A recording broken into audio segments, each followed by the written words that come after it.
The rain came down in cold sheets, soaking through the thin jacket of 19-year-old Ravi as he raced through traffic on his worn-out bicycle.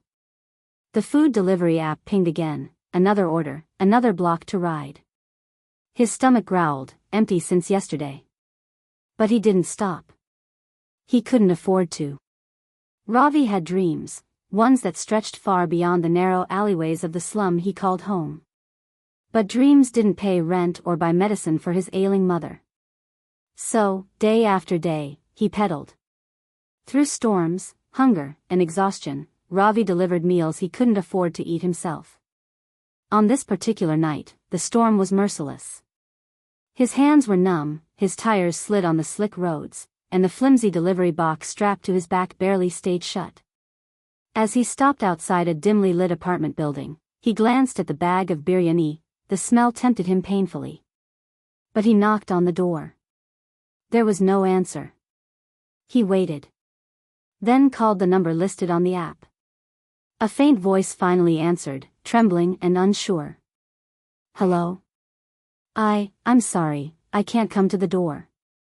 I didn't expect anyone to actually bring it. I canceled the order. I didn't have the money. Ravi paused, caught between policy and instinct. He thought of the long hours, the deduction from his own pay if food went unclaimed. But then he heard something in her voice, fragile, tired, hungry. He took a deep breath. It's okay, he said softly. Your food is here. I already paid. A long silence followed. Then the door creaked open, just a little. A woman in her late 40s, wrapped in a blanket, eyes red from crying, stood there. She looked like she hadn't slept or eaten in days. She stared at the food in disbelief. You paid? Ravi smiled awkwardly. Yeah. Just take it. Please. Before she could say anything more, he turned and ran down the stairs, embarrassed. He didn't want to see her cry. 3 weeks passed. Ravi barely remembered the night, just another act of kindness in a world that rarely returned it. He was still working overtime, still skipping meals. His mother's condition had worsened, and every rupee went toward her medicine.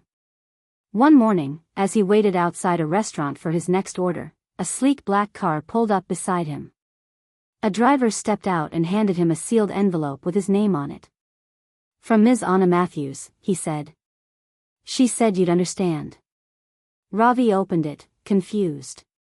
Inside was a letter, written in elegant cursive. Dear Ravi.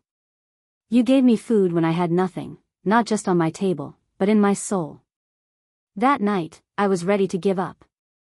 I'd lost my company, my savings, my family. I was invisible to the world.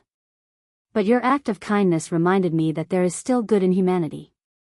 Since then, things have changed. I got back on my feet. And now, I want to do the same for you.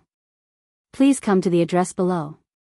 I have a job waiting for you, one that matches the heart you showed me. Attached was a business card, Anna Matthews, founder, Anna Tech Solutions. Ravi arrived at the modern office building, his legs shaking, not from exhaustion, but disbelief. Inside, Anna stood by the entrance, smiling. She looked healthy now, strong. Confident. She hugged him like he was family. I was a CEO once, she said, and lost it all in a single year.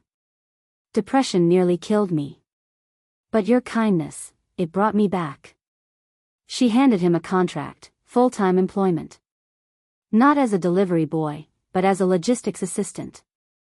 A decent salary. Health insurance. Opportunity for education. Ravi couldn't speak. Tears welled in his eyes. And one more thing, Anna said, guiding him toward another door.